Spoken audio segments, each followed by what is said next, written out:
Happy Friday and good morning. It is March, which is Women History Month. So I'm super excited for this month because not only are we recognizing the women who made history in engineering and manufacturing, but we are recognizing women who are currently making history in engineering and manufacturing. So I'm super excited to have Celeste Pressley join us today. Hello, Celeste. How are you doing? Hey, I'm great. Happy to be here. Thank you for joining me on Mavens of Manufacturing today. If you are tuning in, let us know where you're tuning in from. If you have any questions for Celeste, feel free to drop those questions in the comments. If you just want to vent about something, you can put those in the comments as well too. This is a great place to have conversations and keep it going within. And it gets boring if I'm the only one asking questions some of the time. So feel free to drop your questions in. But Celeste, let's get back to you. Tell us who you are, where you work, and how you got involved in this wonderful world of engineering and manufacturing. All right, so I'm Celeste Pressley. I'm from North Carolina, and currently I am the proposals manager at Murata Machinery USA, or Muratech USA. And so I got into manufacturing. Actually, I attended Berea College and went through their technology and industrial arts program there. Okay. And so shout out, I love Berea College, is amazing. But so I got to do anyway. So I got to explore, production technologies in wood and metal, and get some hands-on experience on like a manual lathe. So that sort of sparked that interest. But I also did photography while I was there, so did a lot of things. But when I moved back to North Carolina, I started. It was 2010, and if you remember job hunting in 2010, it was not fun. Oh, And right. that's how I got started at a Swiss turn production shop as an operator. And I loved it. I was there for about 4 years. Mm-hmm. And after that time, it was time to try something else. And that's how I eventually moved into this role, where instead of solving problems at the machine, I try to solve the problems before it gets to the machine. That's really cool. That's so interesting. So, quick question. When you were going through college, you called it industrial art? That's what you were going to Yeah, school for? so the program was called Technology and Industrial Arts. Okay. I didn't even know that was a thing. Yeah, you know, it's not common, and I think they've actually changed the name of the program since then. okay. But and it actually we did there was a graphics lab, so screen printing and Mhm. photography. There was woods lab and metals lab and power technology. That's really cool. Um, Did you do any CAD work during that time? I did use AutoCAD some, right? We Wow. had a CNC machine, but it I didn't actually get to take the class on the CNC machine at that time. Okay, so you knew what CNC was before you became an Right, operator. You at least heard of it. Okay, because right. I had, yeah. yeah, because I talked to some high school students at the high school I graduated from, and they were in the CNC class, and I was Oh like, "Did you wow. know what you were signing up for when you signed up for this class?" And a lot of them are like, "We thought this was 3D printing or additive manufacturing." So Oh wow. somewhere there was a disconnect in that description and what they were trying to get across to the students, but the students ended up loving it. Oh So good. they weren't like completely disappointed that they weren't doing additive manufacturing, but they were trying to connect both of them together somehow. Mhm. So it was just really interesting to hear that perspective of the students. But how long were you an operator then when you started out as the operator? Yeah, so I started out as an operator, and pretty quickly started doing offsets and then getting trained and doing setups on those machines. Mm-hmm. So probably within about 2 years of starting there, then I was running a cell of 6 machines and had an operator assigned to me. That's really So cool. That's awesome. Well, let's talk about this proposals manager then. Before we dive into that role, can you just give us a quick overview of Murata Machinery? I know there's two different names there that you're working with. So can you kind of explain? All right. So Murata Machinery USA, that is our name here in the US, right? Okay. And we have several divisions, and so we operate under the Muratech brand, if that Gotcha. makes Okay. sense. Yep, totally makes sense. So what sort of industries are you guys focused on at Murata, and what are some of the cool things that you're So doing? yeah, so we have our textiles industry. So we have a textiles division, logistics and automation, clean room factory, and then I'm in the machine tools division, which it divides between fabrication and turning. So I specifically work on the turning side. That's really cool. So as a proposals manager, can you kind of explain what that is and what that means? Because when I think proposals, I'm thinking, okay, here's the way I have to pitch something. So I'm going to propose this. Is that what you That's do, or is it? a little bit of that. Yeah. I definitely did not understand the job title when I started, uh, or when I first interviewed to be a specialist. But essentially, we prepare all of the project specific documents for the sales team. Okay. So, and in a lot of ways, because right, our sales team needs to be out there doing what they do best. Right. And so the proposals department works with, we take in sort of the information that they've received from the customer. This is what we need to accomplish. And Okay. then myself and my team, we work with all the subject matter experts we can to put together a really good proposal. And that's either working with our vendors, with our engineering team here, with our applications division, and to get these questions answered. I like that you're working so closely with their sales team because it with my experience in engineering and manufacturing, there was always I don't know if you want to if rivalry is like the right term, but there were kind of some tense moments because sales would get really excited and be like, "Yeah, we can do this, we can do that," and then engineering be like, "Dude, slow down! Like we cannot do this kind of stuff. Like we don't have." So it was kind of like I don't know if the sales like helped elevate some of the capabilities the engineering team had because if they sold something, then engineering had to figure out how are we going to make this work for our customers. So do you find that There is same like definitely, relationship? yeah, there's Yeah, definitely some of that. Our role is to try and limit that as much as possible, right? Try and get those right, details hashed out before it makes it to production. right. And a lot of it is taking, okay, right, I see what you're, sometimes we get excited about a specific way to do something. And Hmm. you have to step back and say, okay, well, what is it you wanted to accomplish? And are we doing that in the most efficient way possible?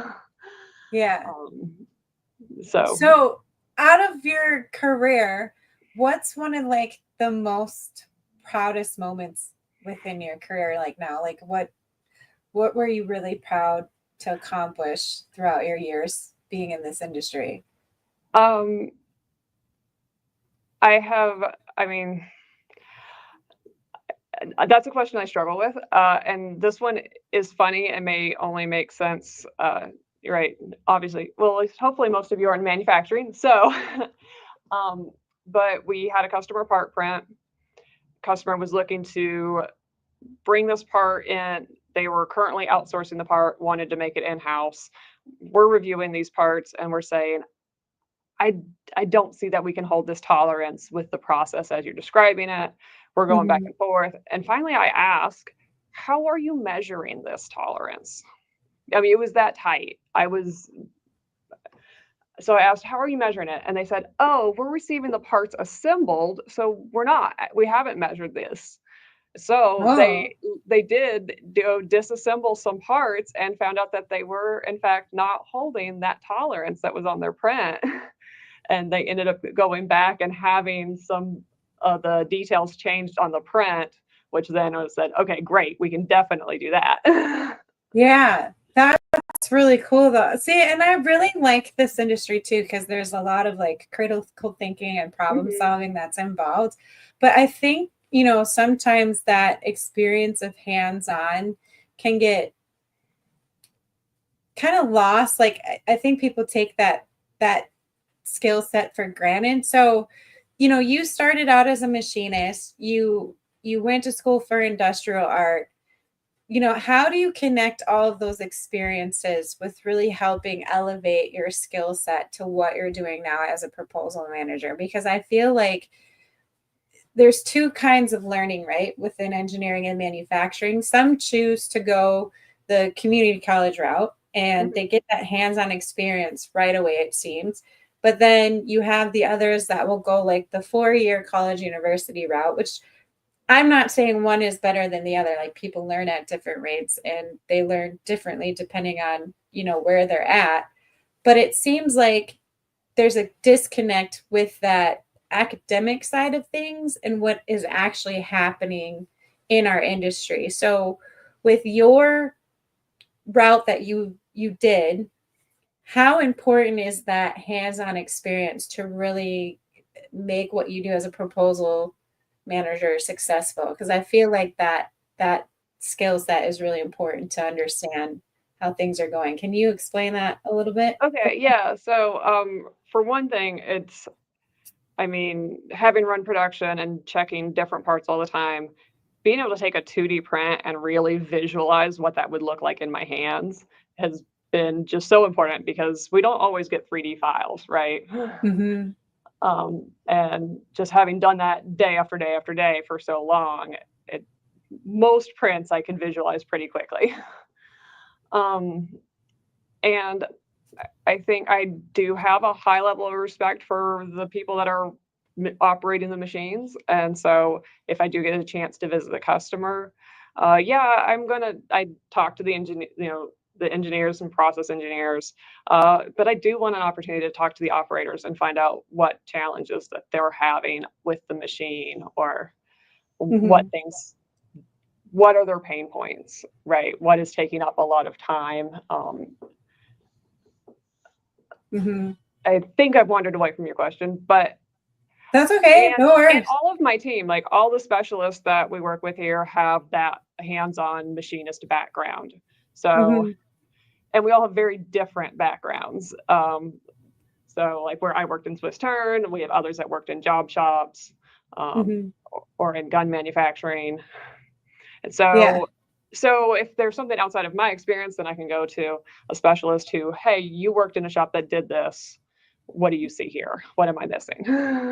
Can you make that connection for me? Because I've never been on, like, I know what a CNC machine is, and I have a pretty good general idea of how it works. But why is knowing what sort of issues that machine is having or what sort of challenges they're having, why is that important to what you do in terms of reading a print and knowing what a print says about a specific part that needs to be machined? Does that make So sense? yeah, so I know that if hmm, certain features, I know tools are prone to breakage on Mm-hmm. that type of feature. I know that certain features are prone to chip wrap, Mm-hmm. and there's some stuff you can do within the CNC program to break up that chip. Mm-hmm. Or I can talk to vendors about their tool geometry and if that can break up the chip. So there's a lot of ways to, a lot of ways to skin the cat, but Right. and there's such a huge variety of materials too, right? Yeah. So so that 4140 is going to machine way different than a stainless steel. Um, Mm-hmm. and or like I had some experience in plastics machining, right? And if Mm-hmm. they get hot, they melt. And Right. So uh, is it, if the machine's not running correctly, then is it fair to say then that the print so doesn't matter? Because like to get what the features are on the print, the machine has to run the way it's supposed to run. so okay, so the machine could be running correctly, but it needs certain peripheral equipment. Maybe this chip conveyor is not performing in the way we need it to, or maybe the certain software options would improve the way that it's cutting. Because we're Okay. really looking at projects where the production numbers are 100,000 and more a year. So it's more than Wow. just saying, oh, I need to get, these 30 good parts out. Mhm. It's, I need to consistently make 60 parts an hour, and I need to be able to run lights out. So like we really focus on like making sure every detail that we have in our proposal Mhm. is the best option for that type of production. Gotcha. Okay. So with everything today, it seems like I know like before it was like every 5 years you'll see major innovations within technology, but it seems like that time frame is getting really short. Like it seems more like every 2 to 3 years we're seeing new Mhm. innovations within machining and automation. Are there any like big trends that you can share with us that are really shaping automation and material handling today that you are excited about or you're really interested in? Like what sort of trends are you seeing? Um, it's funny because I feel like every time I have my vendor comes to me with like a new product that I'm sort of like, I don't know, I'm not sure I see a space for this. Mhm. Within a week, I'll have a sales guy come to me with an opportunity, and I say, you know what? I just talked to somebody, and I feel like this is the solution for this problem. Um, I've been here at Murata 6 years, so I've seen some micro trends, and there's been interest in robotics for a long time, but we are seeing a lot more of those really come to life now. I think Mhm. pricing on a lot of that has come down. The other thing that we're seeing more is a higher focus on safety and creating more safety for the operator and also removing those repetitive tasks from the operator, um, Okay. whether that's deburr, part cleaning, um, even like things like laser marking and dot peen, right? Like, Mhm. can we take some of that away? So those truly repetitive tasks from the operator so the operator can focus on some of the higher level stuff that I can't have, Yeah. or, that I can't automate. Yeah. Um, I uh, see a lot of I just had a conversation with a girl not too long ago and she was talking about it's XR, extended technology.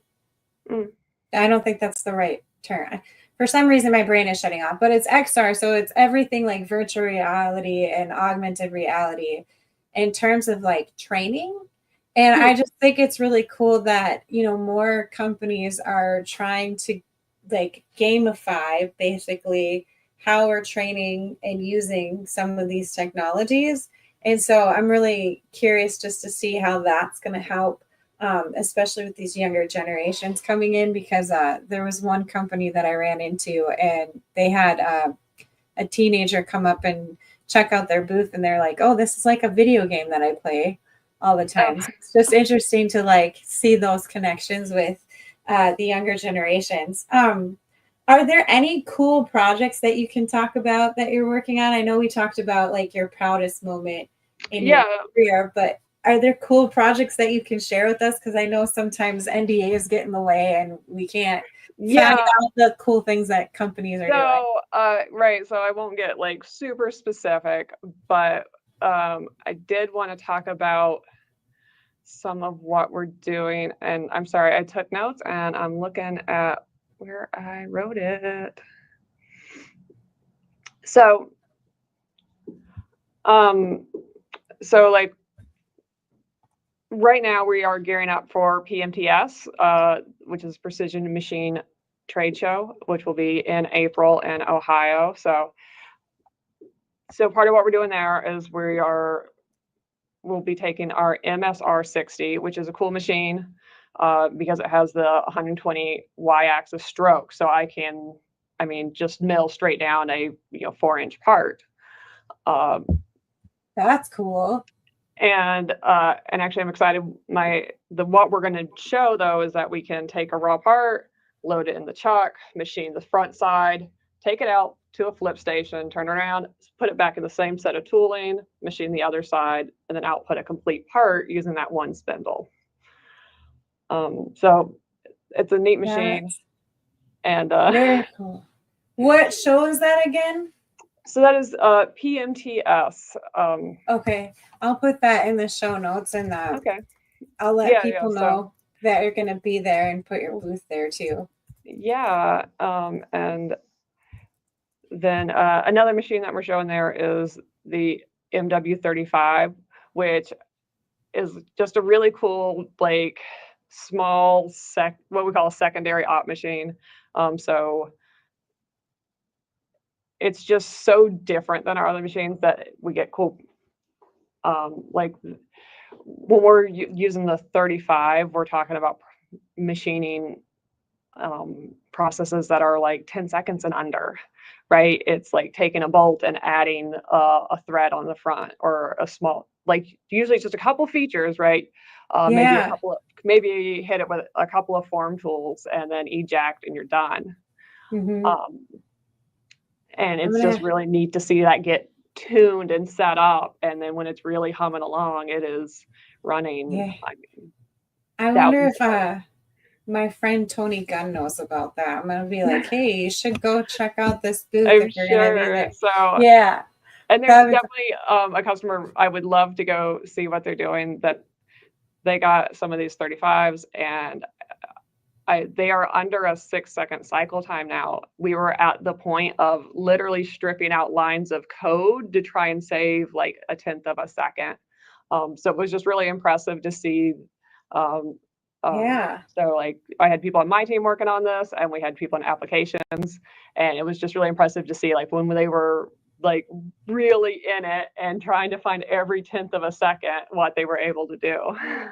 That's crazy. So I long time ago took a coding class, and I can't imagine the length of time that takes to find where those time savings are, because I just remember if I messed up like one dot or comma in my code, it just ruined everything, and it took me forever to like find something. So that's so cool to like hear that. Yeah. So G-code is not as complicated as your web coding, but it's still I was really impressed with that one. Super curious too, just to see the innovations that happen within G-code too, because it's everywhere. We had Fabrico. I'm probably pronouncing your name wrong, so I really apologize. But yes, it is extended reality. I just Googled it and found that out. And then we have David Turner here. Hi, David. He said he'll drop by the booth at PMTS. So you already have a potential lead. Yep. Awesome. I'm excited about those. And then I guess the last thing I wanted to sort of mention that was a cool thing, a project that I'm currently working on. Mostly I get excited about projects where I get to go visit the customer in person, because I just love to see machines run. So I got to go visit this customer, and we're going to quote them some new machines, but they've been running our machines for 20 years. This machine has 14 million cycles on it. And now they're ready to replace it. It's still running though. It was running when I was there. Were they replacing it because they just need more like technology on it, or like why? It's still running. They had looked at having it serviced and rebuilt, but at this point they think it may be worthwhile to go ahead and upgrade to a newer machine. Because that says a lot too for the quality that you guys are producing, which is really awesome. But and sometimes it's not because the machine isn't working, it's just that you need to keep up with what's going on in the technology side of things and just the added features and everything. So that's a good customer testimonial there for you. It was really cool to see. That's awesome. I like in-person stuff better too, because then you can just see the vibe of the shop and like the culture and how you're making a difference with the products that you're making. So that's really cool. I do want to talk about some of the things that you're doing outside of Murata, because I know that there's a lot of companies that are struggling to get talent through the door and even like retain some of the talent. And I think one of the things that you do is really commendable, and we need to talk about it because I feel like it's important to bring awareness. Because as you mentioned before, you're like, I didn't even know what a proposals manager meant when I first applied for this position. And I feel like there is a lot of like lack of visibility in some of these career options. So you do some work with Girl Scouts. Can you talk about that and like what you did at this event and how that made you feel, and what the impact was for that particular event? So, yeah, and that was cool. It was just an opportunity. Somebody had invited me to come speak with the Girl Scouts about different careers in STEM. There was several different fields represented. So we had electrical engineer, we had construction management, nursing, IT, app development. So, and we each sort of just, it was also, I just enjoyed meeting all these other women working in tech, but we each had our own table and got to have the girls come over, and it was kind of a big age range. So, the questions were a little bit all over the place. But just to show them that, hey, this is what the machines do. And it's always fun to try to explain a lathe to someone who doesn't know what a lathe is. So Yeah. it's like, okay, well, I take this one large piece of metal and I spin it really, really fast. And then I cut it with this other sharp piece of metal. Like, that sounds crazy. Yeah. So it was a lot of fun. And I also will speak anytime I get invited to like my, a middle school career day or something like that. I want kids to know that we have a lot of high tech manufacturing in the area, and that Mhm. manufacturing doesn't mean that it is hot and dirty and and low skilled, right? Mhm. It doesn't involve just like cutting and like it's not. I remember working in a machine shop and just the smell of oil, that because it was a long time ago, and yeah, that's not the experience anymore. Yes, it involves like melting down metal and everything, but there's other cool things that you can do, and there's things like marketing and finance and accounting that are connected with engineering and manufacturing. So I think it's up to us to really explain that, not just to younger students but to families as well too. One of the experiences I had, I went to a career fair in McHenry County in Illinois, and one of the teachers there was like, yeah, this girl stopped by our booth because she wanted to know about our underwater robotics program, and she was asking really good questions. And then her mom kind of was just looking at me, and I was like, do you have a question too? And she's like, are you for real? Like, there's actually underwater robotics? And they were like, yeah, this is our program. She thought her daughter was like making everything up, and like oh no. was just, yeah, she didn't think that under robotics was a thing. So it's not just like younger generations, it's also parents and stuff too that don't know what's going on in this Oh yeah. industry. Can you share your thoughts like on how we can really inspire, younger generations to pursue careers in science and technology and engineering and manufacturing? Because I mean, I went to a school and I just did so well in English that was like my destiny to Mm. be in the English route. I never got any kind of information on anything outside of English. So what can we do a little bit differently to really highlight some of these opportunities within our sector? Yeah, I do think, like you said, I think sometimes women and moms, we can be our own worst enemies, right? A lot of us were trained to be like, oh, math is hard. It's not for me. It's not right. Hmm. Yeah. I was fortunate that both my parents were very, very strong in math and science, and so that was not an option to just be like, oh, it's too hard. Um, They were like, you're doing it. right. And but I was also kind of it's a high school in a rural county, so we didn't have like a big idea of what kind of careers are out there, right? Majority of people I knew worked in construction or Mhm. farming, teaching and nursing, right? So it's like I knew I wanted to leave my hometown, but I just didn't know what I was going to do when I got there. Yeah. And I did. I was a kid. I was a kid who took 3 years of art classes, right? So I was this art kid, but I was also in AP calculus and physics, and I took drafting as an elective because that was an option. So I got to do CAD at that level. But no one really talked to me about engineering or manufacturing as a career. So initially, when I went to college, I thought I was going to do photography and graphics, maybe graphic design. But when I got into my technology classes, I really loved that stuff, and just looking at the materials and figuring out the production process. Well, I think that's one of the big misconceptions too of our sector is that there's a separation between the creative and the logical side of engineering.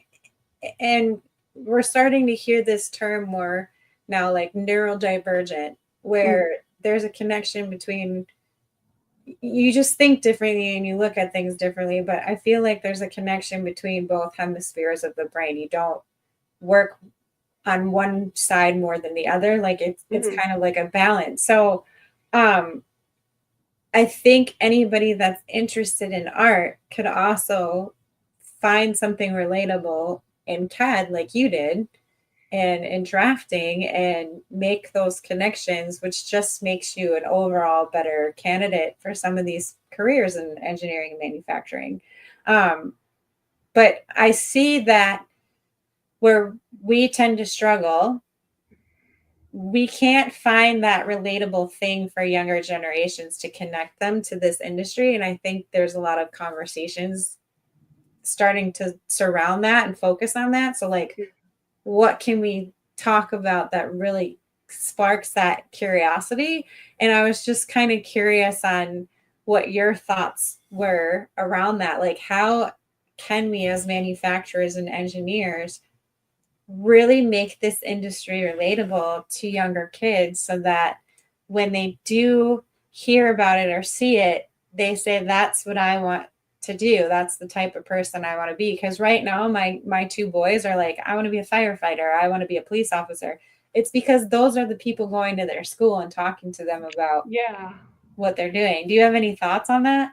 Yeah, so like I said, that is part of why I do try to participate in career days whenever I can, and it is really cool to see the kids because fortunately they have to sort of sign up for different speakers, so I get to talk to the students that have signed up to talk about high-tech manufacturing. Okay. But so that is cool though, and sometimes they don't know, right? They're familiar with metalworking in terms of blacksmithing or like crafting and not in this high-tech, high-precision world. And it's like, well, just I just try to point out, it's like everything around you was manufactured, right? And somebody had to figure that out. There's so many steps before a product ends up in your hands. And you might not even be aware of that, right? How many parts are in a car? We actually have a really cool display out front in our office of the sort of exploded like car transmission and all these parts that are involved in making that work. That's really cool. Right. So you see students that become interested in and I knew so many people that came into machining because they were interested in cars and they studied auto mechanics and somehow they sort of moved into machining from there. So yeah, how do we get them interested earlier? Because you have to catch them before they go to trade school almost, right? Yeah. You almost have to and I do believe, and a lot of people are like, oh, well, elementary school. And I'm thinking, no, I feel like it needs to be even before they start school. But I mean, I'm going from at a perspective as a mom. So my two little boys are 5 and 7 right now. Well, almost 6 and 7, which is crazy because I feel like I had them just yesterday. But what I noticed when they first started walking and talking and moving around is that certain things caught their eye. So like my son Ronan, we had to keep glass away from him because he would just take it and chuck it. And we were like, what are you doing? But it's because he loved the sound that it made. Like he loves loud noises. But he was also like looking at it very specifically on how it shattered. And he was like, look, it broke. And I'm like, yeah, it broke. He was trying to figure out how to put it back together at that age. So I was just like, so then as he got older, he would start breaking like more of his toys. And my mom at first was like, he's breaking the toy. And I'm like, no, watch what he does. So he would take like a plastic car and he would throw it on the ground until it broke open.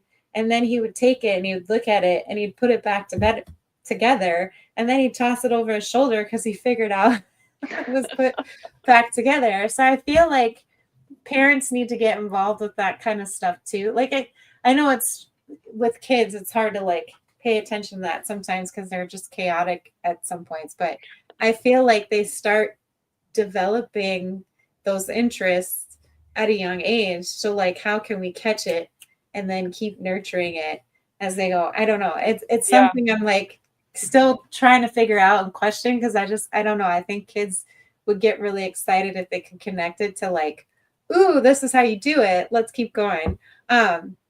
So yeah, I don't have an answer. Hopefully we can figure that out. And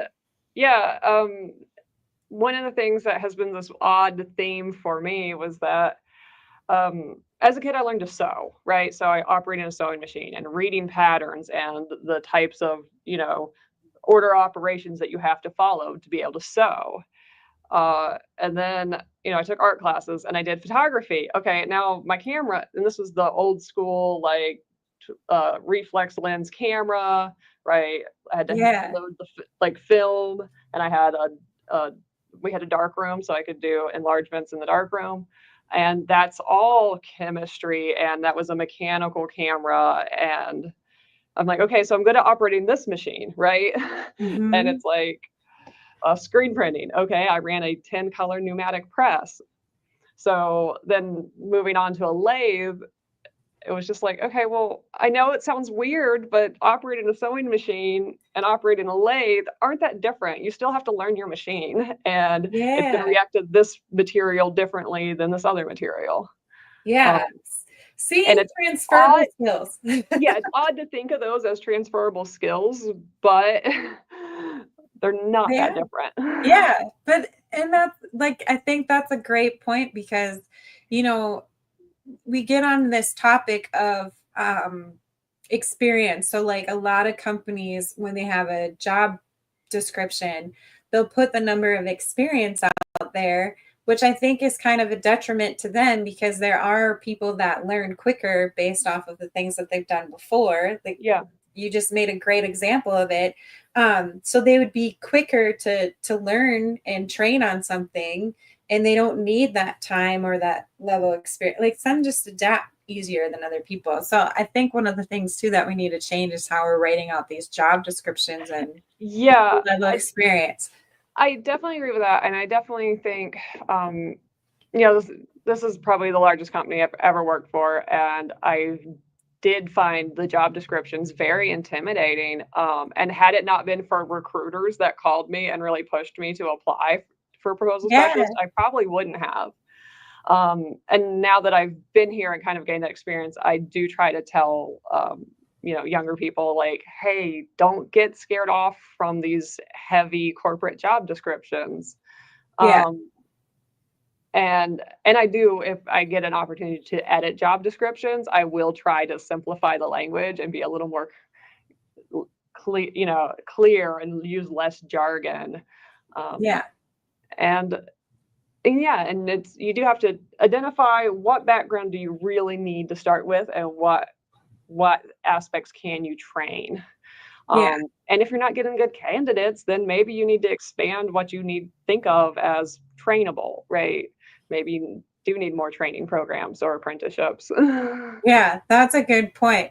Well, I liked your advice on that about, don't be intimidated by some of these heavy job descriptions that might be being pushed out by corporate companies. Do you have any other advice to anybody who's looking at a career pathway, or they might not know what they want to do, but maybe engineering and manufacturing could be a fit for them, especially for like younger girls? Right. So yeah, don't be intimidated, right? Because the perfect candidate doesn't exist. So Right. like just know that. But I would also say, you know, I didn't know that proposal specialist was a job. I honestly, the first time I interviewed, I thought I was going to be bidding for work for a machine shop. I didn't understand that we were building Oh, machines. Like that's how little I understood the job.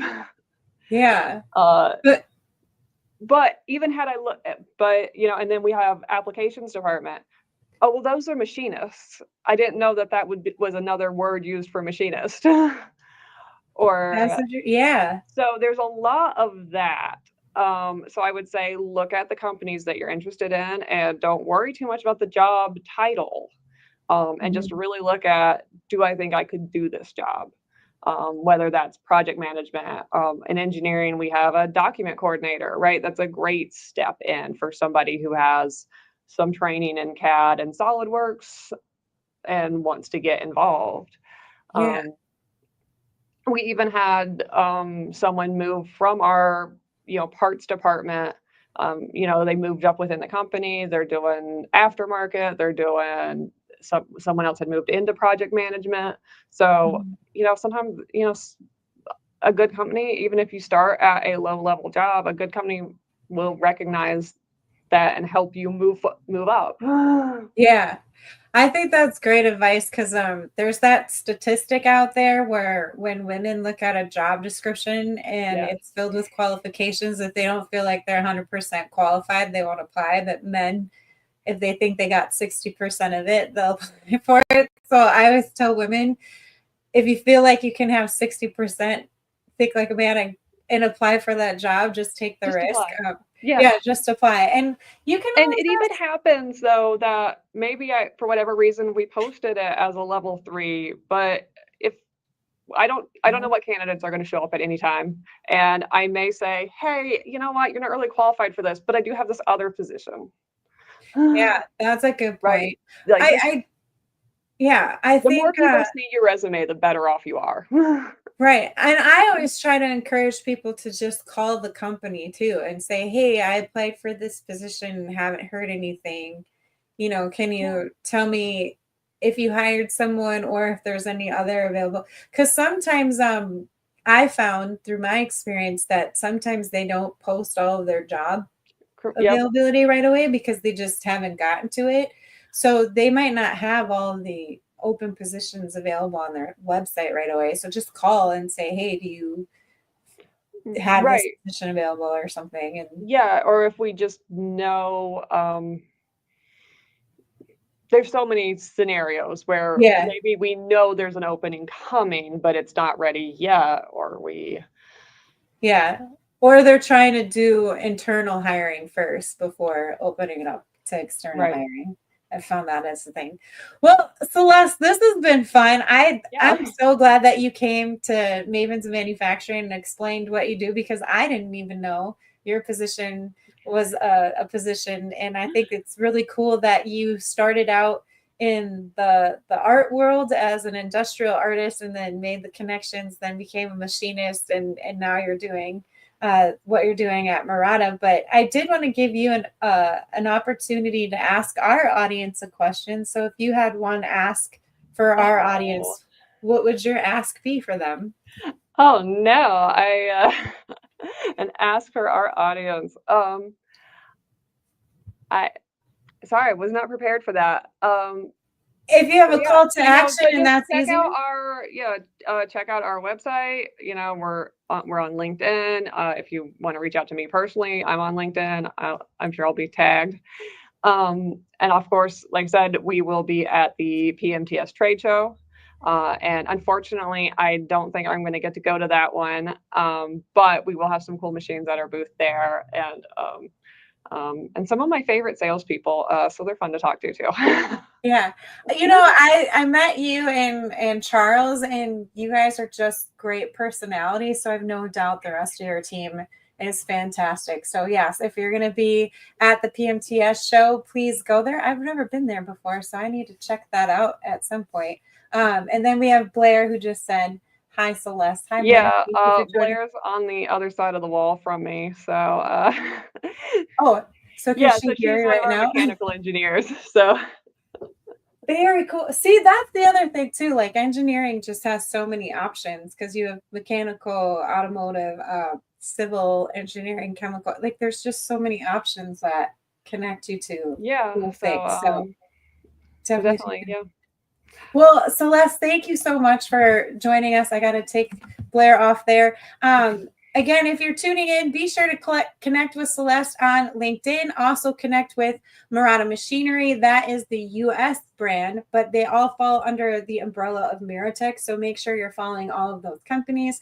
Take a look if they have any career opportunities open or available. If you have questions about, machining or what a proposals manager does, feel free to ask Celeste because she is knee deep in it and doing a great job. So I hope you guys have a wonderful weekend. If you have a brand, but you don't like the merch that you're getting, be sure to check out Fresh Horizons. They are my sponsor for this episode. They are a family-owned business in Beloit, Wisconsin, and they make some wonderful merchandise for Mavens of Manufacturing, and they just take really good care of their customers. So stay tuned for a brief message from them. Bye, everyone. Have a great weekend. All right, bye. This episode of Mavens has been sponsored by Fresh Horizons Group. Fresh Horizons Group is a family-run company that was founded on the premise of helping organizations and businesses better tell their story through high-quality branded apparel and promotional items. Freshen up your brand by contacting Fresh Horizons today at freshhorizonsgroup.com.